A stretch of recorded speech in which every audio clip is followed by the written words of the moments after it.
Series के 90वें भाग में देखिए ये पहला क्वेश्चन है जो कि प्रतिलोम का है 1 अंक में। कॉट ब्रैकेट में tan inverse a plus cot inverse a का हमें मान ज्ञात करना है। सीधे ये सवाल फार्मूले पर होता है। अगर आपको फार्मूले नहीं याद हैं तो ये 1 नंबर का सवाल भी आपसे रॉन्ग हो जाएगा। देखिए कैसे कर रहे हैं। देखिए अंदर एक फार्मूला दिख रहा है tan inverse x plus tan inverse y हो सकता है अगर यहाँ पे cot इनवर्स की बजाय tan इनवर्स हो जाए। तो हम लोग जानते हैं कि tan इनवर्स और cot इनवर्स में क्या रिलेशन होता है। tan इनवर्स की जो वैल्यू होती है cot इनवर्स में जस्ट इसकी उल्टी हो जाती है। और यही तो cot इनवर्स a लिखा है तो हम लोग क्या करें, ये लिखा हुआ है tan इनवर्स a और जो ये cot इनवर्स a था इस cot इनवर्स को हम लोगों ने इस फार्मूले से tan इनवर्स में किया और a को लट दिया 1/a। ऐसा क्यों किया है? क्योंकि अब फार्मूला बन गया किस चीज़ का, tan inverse x plus tan inverse y is equal to tan inverse x plus y upon 1 minus x y. उम्मीद है आपको अब ये फार्मूला याद हो गया होगा। और ये cot है, लगा देते हैं यहाँ पर ये वाला फार्मूला। ये हो गया tan इनवर्स, पहला है x प्लस वाई तो a plus 1/a upon 1 minus a into 1/a। और ये आ गया cot, ये आ गया tan इनवर्स। ऊपर देखिए कुछ भी हो लेकिन नीचे आपको दिख रहा है 1 में से 1 जाके 0 बन जाएगा। तो ऊपर हम लासा नहीं ले रहे हैं क्योंकि हमें पता है कि ये tan इनवर्स अनंत बन चुका है। tan इनवर्स ये कितना हो गया, अनंत बन गया क्योंकि नीचे 0 था। और ये हो गया cot tan इनवर्स अनंत मान tan इनवर्स में किसका होता है, π/2 का होता है। अब ये बन गया cot 90 और cot 90 की वैल्यू कितनी होती है, 0 होती है। तो ये मान कहाँ था, निकालिए, 0 आ गया। 1 नंबर का सवाल था। देखते हैं अगला क्वेश्चन। सवाल नंबर 2 आपके सामने दिख रहा है जो कि आव्यूह का है।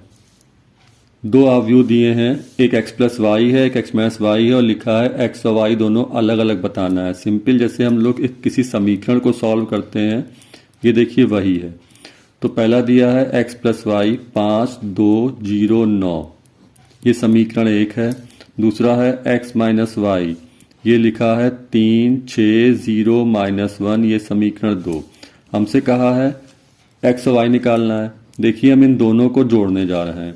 जब जोड़ेंगे तो यहाँ से y कट जाएगा और यहाँ बचेगा 2x और यहाँ क्या करना है, दोनों को जोड़ना है। तो 5, 2, 0, 9 में हम लोगों को जोड़ना है कौन सा अवयव, 3, 6, 0, -1। अब जुड़ते कैसे हैं, संगत अवयव जोड़ दीजिए। 5 में 3 जोड़ेंगे 8, 2 में 6 जोड़ेंगे 8, 0 में 0 जोड़ेंगे 0, 9 में जोड़ेंगे -1 तो कितना हो गया ये 8। अब चूंकि यहाँ पे 2x था और ये वैल्यू भी ऐसी 2 से कट रही है, तो हम x निकालेंगे तो ये 2 अपॉन में जाएगा, यानी 2 से मुझे यहाँ भाग देना है। तो ये 4, ये 4, ये 0 और ये 4। देखिए पहला हम लोग का ये x निकल के आ गया, कहा था x और y निकालिए। जब x की वैल्यू आ गई तो किसी में हम लोग रख देंगे तो y निकल आएगा। तो देखिए हम लोग समीकरण 1 में रखने जा रहे हैं। समीकरण 1 में क्या था, x प्लस वाई था मेरा 5, 2, 0, 9। अब किसकी निकालनी है वैल्यू, y की। तो यहाँ से y हो जाएगा 5, 2, 0, 9 और ये -x। तो ये हो जाएगा 5, 2, 0, 9 और -x कितना है 4, 4, 0 और 4। अब दिख रहा है कि ये जो घटाना है तो संगत अवयव घटा देते हैं। कैसे, 5 में से 4 घटेगा 1, 2 में से 4 घटेगा -2, 0 में से 0 घटेगा 0, 9 में से 4 घटेगा 5। तो ये आपका अवयव आ गया y। देखिए कितना आसान सा सवाल 1 नंबर में था। ये x आ गया और ये y आ गया। सवाल नंबर 3 आपके सामने प्रायिकता का है। देखिए घटनाएं कहीं की स्वतंत्र हैं। अभी पिछले वीडियो में भी देखा था, इसी पे हमने एक सवाल बताया था, मतलब ये इम्पॉर्टेंट होता है। प्रोबेबिलिटी ऑफ a दी है 1/3, ये सवाल 2 नंबर में है। प्रोबेबिलिटी ऑफ a दी है 1/3, प्रोबेबिलिटी ऑफ b भी दी है 1/2 और probability of a union b दी है 2/3। आपसे कहा है कि क्या ए और बी स्वतंत्र हैं। तो देखिए कंडीशन बताई गई थी पिछले वीडियो में भी, स्वतंत्र घटनाओं के लिए जो इनका इंटरसेक्शन होता है वो हमें इन दोनों के मल्टीप्लिकेशन के बराबर दिखाना होता है। अगर ऐसा है तो घटनाएं स्वतंत्र हैं। तो प्रोबेबिलिटी ऑफ ए और बी ये तो हम लोग को पता है अलग अलग, लेकिन इंटरसेक्शन हम लोगों को अभी नहीं पता। तो जो ये आपको आंकड़ा दिया है, इन आंकड़ों से हम लोग एक पहला फार्मूला यूज़ करेंगे जो सबसे सिंपल फार्मूला होता है कि ए यूनियन बी बराबर probability of A plus probability of B minus probability of A intersection B. तो ये है आपके सामने 2/3, ये है 1/3, ये है 1/2 और यहाँ से हम लोग इंटरसेक्शन को निकालेंगे। तो ये है 2/3 इज इक्वल टू, यहाँ लासा लेके जोड़िए इसको, तो ये हो जाएगा ऊपर 5/6 minus probability of A intersection B. तो probability of A intersection B हो जाएगा, इधर लाएंगे 5/6 माइनस 2/3, पक्षांतर किया है, लासा लेंगे 6, तो ये 5, 3 6 2 4, तो ये आ गया 1/6। तो देखिए इंटरसेक्शन हम लोगों ने निकाल दिया। अब हम लोग इसको चेक करेंगे कि क्या ये इंटरसेक्शन इन दोनों प्रोबेबिलिटीज़ के मल्टीप्लिकेशन के बराबर है। तो यहाँ पर देखिए हम लोग, चूंकि हम लोग को पता है probability of A intersection B ये आ चुका है 1/6, और यहाँ पे चूंकि प्रोबेबिलिटी ऑफ ए और प्रोबेबिलिटी ऑफ बी इन दोनों का गुणा करके देखें तो ये है 1/3 और इनटू ये है 1/2, ये कितना आ गया 1/6। तो आपने क्या देखा कि दोनों की वैल्यू 1/6 है। इसका मतलब है इनका इंटरसेक्शन की जो वैल्यू है इनके मल्टीप्लिकेशन की वैल्यू के बराबर है। तो हम लोग यहाँ पे बताएंगे एग्जामिनर को कि चूंकि probability of A intersection B is equal to probability of A into probability of B, और इसे बॉक्स में बंद करें क्योंकि ये मेन कंडीशन थी, इसलिए यहाँ बताएंगे घटनाएं ए व बी क्या है, स्वतंत्र हैं। एक बहुत आसान सा, आप देख रहे हैं स्वतंत्र घटनाओं पे सवाल जो है वो ज़्यादातर पूछा जा रहा है और पूरी उम्मीद है कि इस बार भी एग्ज़ाम में आना चाहिए। देखते हैं इस वीडियो का सवाल नंबर 4। सवाल नंबर 4 आपको दिख रहा है, ये 2 अंक का है और ये 3D का है, त्रिविमीय ज्यामिति का सवाल ये है। 2 बिंदुओं को मिलाने वाली रेखा पर उस बिंदु का निर्देशांक ज्ञात करें जो उस रेखा को 2:3 में अंतर्वैध करता है। दोस्तों इस प्रकार का सवाल हम लोग के सामने 9th 10th क्लास में भी रखा होता था, लेकिन वो 2D पे था, इसमें केवल x और y होते थे। लेकिन यहाँ पर x y z 3 निर्देशांक है, तभी इसे 3D कहा गया है। तरीका बिल्कुल वैसे ही जैसे हमने वहाँ पे सीखा था, अंतर विभाजन वाला पॉइंट जो होता है। देखिए एक डायग्राम को आपके सामने हम बना रहे हैं, ये हो गया, ये है 2 -5 और ये 1, यानी ये है x1 y1 z1, और ये b है 1 4 -6 यानी x2 y2 और z2। अब आपसे कहा है उस बिंदु को बताइए। यहाँ पर हमने कोई बिंदु P मान लिया, आपसे इसी का निर्देशांक पूछा है, तो हम मान ले रहे हैं ये x बार y बार और z बार है। ये बिंदु P क्या कर रहा है, इसको 2:3 में काट रहा है, यानी ये 2 है 3 है। फार्मूला याद होगा m/n वाला।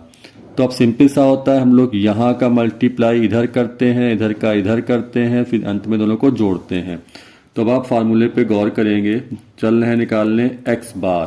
पहला पॉइंट, 2 वाले को ले जाएंगे इधर मल्टीप्लाई करेंगे पहले वाले में, एक हम लिख दे रहे हैं फार्मूला आपके सामने, 2x2 प्लस 3x1 अपॉन में दोनों का अनुपात जुड़ जाएगा। तो 2x2 कितना है देखिए 1 और 3, x1 कितना है यहाँ पर 2, नीचे कितना हो गया 5, तो ये ऊपर हो गया 2, 3 दूनी 6 और ये 5, 6 2 कितना हो गया 8/5, ये आ गया पहला x बार। अब निकाल देते हैं y बार, समझ गए हैं फार्मूला, डायरेक्ट यूज़ करें y बार के लिए। अब यहाँ पे सब में y वाले में होगा, तो 2 का मल्टीप्लाई 4 से, तो 2 का मल्टीप्लाई 4 से प्लस 3 का मल्टीप्लाई ये y कितना है -5, और यहाँ भी 2 प्लस 3, तो देखिए 4 दूनी 8 माइनस 5 तियाँ 15, नीचे हो गया 5, तो 8 में से 15 जाएगा, ऊपर बचेगा -7, घटा दिया गया है ये 5, तो ये मेरा y बार आ गया। अब लास्ट निकाल दें z बार, तो z बार के लिए बिल्कुल वही है, 2 जाएगा आपकी z के साथ, तो 2 के साथ -6 प्लस 3 के साथ जाएगा 1, 3 के साथ जाएगा 1 और बटे में 2 प्लस 3, तो ये आएगा -12 प्लस 3 बटे 5, तो 12 माइनस 3, इसको घटाइए आप, तो ऊपर बचेगा माइनस का 9 और ये 5। इसलिए जो बिंदु कहा था आपसे P, वो क्या था, x बार, y बार, z बार, यही आपसे पूछा था। तो ये कौन सा बिंदु है, 8/5 -7/5 और -9/5। दिख रहा है, बिल्कुल भी कठिन क्वेश्चन नहीं इस टाइप से आ रहे हैं, लेकिन जो भी हैं फार्मूले बेस पे हैं। आपको एग्ज़ाम में तुरंत अपने माइंड को वहाँ ले जाना होगा कि ये सवाल किस सेक्शन का है, 3D का है, किस तरीके का है। तो आप देखिए, इसमें कोई भी कठिनाई नहीं थी।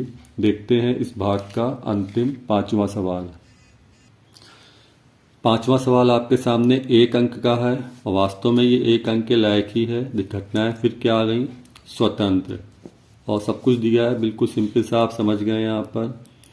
तो चूंकि ए व बी क्या है, स्वतंत्र घटनाएं हैं, तो हम लोग क्या जानते हैं कि probability of A intersection B जो है वो probability of A into probability of B हो जाता है। प्रोबेबिलिटी ऑफ ए दिया है आपको 3/10, प्रोबेबिलिटी ऑफ बी दिया है आपको 4/10। इसे काट के सही करें, 2 दूनी 4, 2 पंजे 10, 3 दूनी और यहाँ काट दें 2 पंजे 10, तो ऊपर आ गया 3 और नीचे आ गया 25। तो आपसे कहा भी क्या था कि ए इंटरसेक्शन बी बताइए, तो ए इंटरसेक्शन बी की वैल्यू आ गई 3/25। लिख रहा है कि सवाल कितना आसान था 1 नंबर में। ये सिर्फ दिया गया था ये जांचने के लिए कि क्या छात्र छात्राएं ये जानते हैं स्वतंत्र घटनाओं की कंडीशन क्या होती है। और आप देखिए, पिछले 3-4 वीडियोस में हमने इस घटना के ऊपर कई सवालों को कवर किया है। इसका मतलब इस बार भी ये सवाल इस टाइप का आने वाला है, कतई इसको मिस मत करिएगा। मिलते हैं हम लोग अगले भाग में